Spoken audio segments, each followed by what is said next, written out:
असाल, हजार मुली फिदा असतील. आवाज गोड असेल समाज प्रेम करेल, वाजवणं गोड असेल तर हातावर प्रेम करतील, गोड बोलत असतात तर शब्दावर प्रेम करतील. पण काहीच येत नसेल अशा मतिमंद लेकरावरती निस्वार्थ प्रेम करणार जगाच्या पाठीवरचं एकमेव व्यक्तिमत्व ते म्हणजे आईचं अंतकरण. जिनं कळ दिली फक्त तिलाच कळवळ आहे. तुमची वाट कधी लागते याची वाट पाहणारं जग असेल. पण वाया गेलेला पोरगा आणि वाया गेलेली पोरगी जिवंतपणीच नाही तर मेल्यानंतर सुद्धा योग्य वाटेवर कधी येते, अखंडपणे वाट पाहत राहते. जगाच्या पाठीवरती फक्त आमची माऊली. माझ्या ताईंनो, जोपर्यंत माहेरामध्ये माय आहे तोपर्यंत जगाच्या पाठीवर आपल्यासाठी माहेर आहे. माहेर कशाला म्हटले? जिथं माय आहे त्याला माहेर म्हटले. जोपर्यंत बाप जिवंत आहे तोपर्यंत माहेरच्या अंगणामध्ये तुम्हाला हक्काची चप्पल सोडण्याची जागा आहे. एकदा मायबाप निघून गेले, जोपर्यंत माहेरामध्ये मायबाप आहे आपण माहेरचे लेकी आहोत. मायबाप निघून गेले, आपण लेकी नाही, तर आपोआप माहेरच्या पाहुण्या झालेलं असतो. आईबाप जिवंत असतील ना तर माहेरच्या किचनमध्ये घुसून दुधाचा ग्लास ओठाला लावता येतो. पण आईवडील गेल्याच्या नंतर आपली हिंमत होत नाही किचनमध्ये जाण्याची. म्हणजे भाऊजाया वाईट आहेत मला असं म्हणायचं नाही. तिच्या आपोआप लक्षात येतं आपला अधिकार माहेरचा राहिला नाही आता. माहेर एखादा सण उत्सव असेल, जत्रा यात्रा असेल, सप्ताह असेल ना तर वाट पाहण्यासाठी ताईंनो मायच माहेरामध्ये लागते ग. आईला जेवढा कळकळा जेवढा कळवळा असतो आपल्या लेकराचा तेवढा कोणालाच नसतो. सारखी फोन करत असते. फोन नाही का केला तो अजून आपल्या ताईला? अरे अजून कशी नाही आली ती? सप्ताह चालू होऊन 4 दिवस झालेत. सप्ताह चालू झाले की पहिल्याच दिवशी माझं लेकरू हजर राहायचं. तू फोन केला नसेल बहुतेक तिला. अरे कसे करताल तुम्ही फोन? ती आली की तुम्हाला खर्च होतो ना.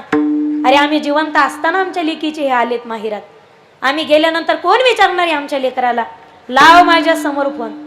ती माय स्वतःच्या लेकाला भावाला फोन लावायला लावते आणि फोन माय हातामध्ये घेते आणि स्वतःच्या लेकीला 4 गोष्टी सुनावते.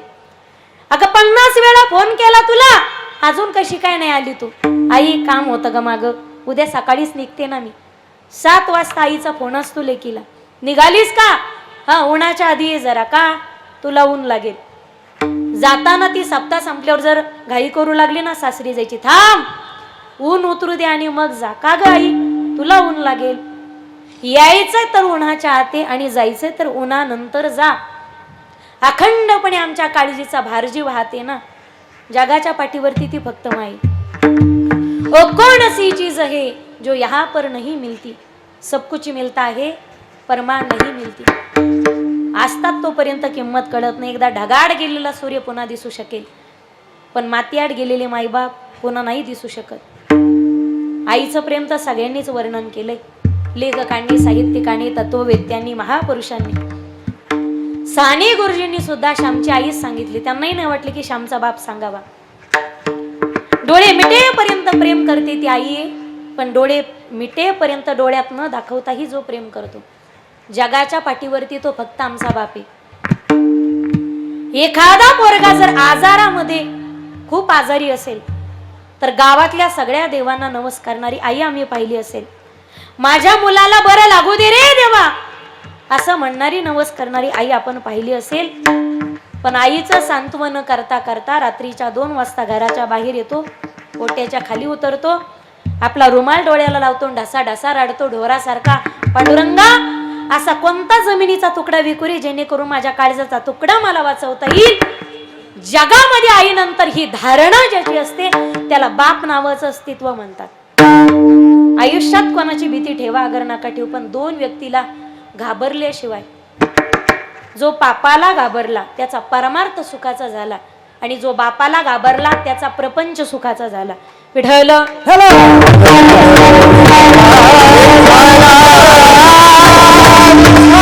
अरे एकुलते एका पोरीच्या लग्नामध्ये सकाळी 8 वाजता नवी कोरी पैठणी साडी घालून अख्ख्या मंडपात फिरणारी वरमाई आणि आई आम्ही पाहिली असेल. पण 10 लाख हुंडा ज्या बापानं दिला, आहिराचे कपडे अंगावर चढवायला ज्याला वेळ मिळाला नाही, जगाच्या पाठीवरती फक्त आमचा तो बाप होता. आई वारली एखादी, तिच्या कपाटात निदान 10 नव्या तरी कोड्या साड्या सापडतील. 50,000 रुपये पगार होता, पण ज्याने स्वतःच्या अंगावरती ज्याच्या कपाटात पेटी जर उघडून पाहिलं तर 2 शर्ट 2 पॅन्ट रुमाल टोपी याच्यापेक्षा तिसरा शर्ट सुद्धा सापडला नाही. जगाच्या पाठीवरती फक्त तो आमचा बाप होता. फार चौफाळे टांगा आणि काजू बदाम खाऊ घाला मी असंही सांगणार नाही. फक्त विनंती असेल, उभ्या आयुष्यामध्ये ज्यांनी हाडाची काढ केली, रक्ताचं पाणी केलं, रात्रीचा दिवस दिवसाची रात्र केली, आयुष्याचं समर्पण लेकरा बाळांना घडवण्यात केलं, आता त्यांना म्हातारपण आलं, त्या म्हातारपणामध्ये त्यांचा आधार न काढून घेणं हे प्रत्येक पुत्राचं कर्तव्य. इथं जेवढ्या कॉलेजला जाणारे माझ्या भगिनी बांधव असतील, नसेल तुमच्या एवढी वेल एज्युकेटेड मी, पण विनंती ग माझ्या भगिनीवर, माझं एक वाक्य तुमच्या पदरामध्ये घ्या. उभ्या आयुष्यामध्ये काय शिकायचं तर शिका, काय निर्णय घ्यायचं तर घ्या, वाटेल ते निर्णय घ्या. सायन्सला जा, मेडिकलला जा, इंजिनिअरिंगला जा, काय व्हायचं तर वा. वाटेल ते कपडे घाला. वाटेल म्हणजे कसे नाही, चापून चोपून शोभून अंग भरून स्टेटसला शोभतील असे कपडे घालायला अजिबात हरकत नसावी. विनंती असेल माझी, अंग प्रदर्शन करणारे नाही, वाक्याचा विपर्यास करू नका. वाटेल ते कपडे घ्या, वाटेल त्या साईटला जा, वाटेल तो निर्णय घ्या. फक्त विनंती असेल, उभ्या आयुष्यामध्ये लग्नाचा निर्णय घेताना बापाच्या विरोधात पळून जाऊन कधी लग्न करू नका. एवढी भीक त्याच्या पदरामध्ये घाला. पळून गेलेल्या पोरीला पुन्हा जगात माहेर उरत नाही. आवडला एखादा बापाला सांगून बाप लग्न लावून देतो, त्याच्या बजेटमध्ये बसत असेल तर. ज्या अर्थी बाप विरोध करत असेल त्या अर्थी त्याने भविष्य काळाचा विचार केला असेल. पोरगी बापाच्या काळजाचा तुकडा असते. कन्यादान करत असताना किती वेदना होतात, बाप झाल्याशिवाय कधी कळत नाही. त्या विधात्याने ज्यावेळी पोरगी बनवायला घेतली त्यावेळी बापाच्याच काळजाचा तुकडा बाजूला केला आणि त्याच्यापासून हाडामांसाचा गोळा तयार केला, त्याला नाव प्राप्त झालं मुलगी. म्हणून पोरगी बापाच्या काळजाचा तुकडा असते. आवडला सांगून बापाने विरोध केला तर 2 वर्षाच्या ओळखीसाठी तुम्ही 18 वर्षाच्या प्रेमाचा बळी नका ग देऊ माझ्या ताईंनो. बापाने घेतलेला निर्णय आयुष्यात कधी चुकणार नाही. आवडलं एखादं तर सांगून पहा बापाला. एक वाक्य काळजात उतरून घ्या. तुम्ही चुकीच्या ठिकाणी तुमचं हृदय अर्पित करत असाल तर लक्षात घ्या, तुमच्या हृदयाची जागा तुकडे करून फ्रीज मध्येच असणार आहे.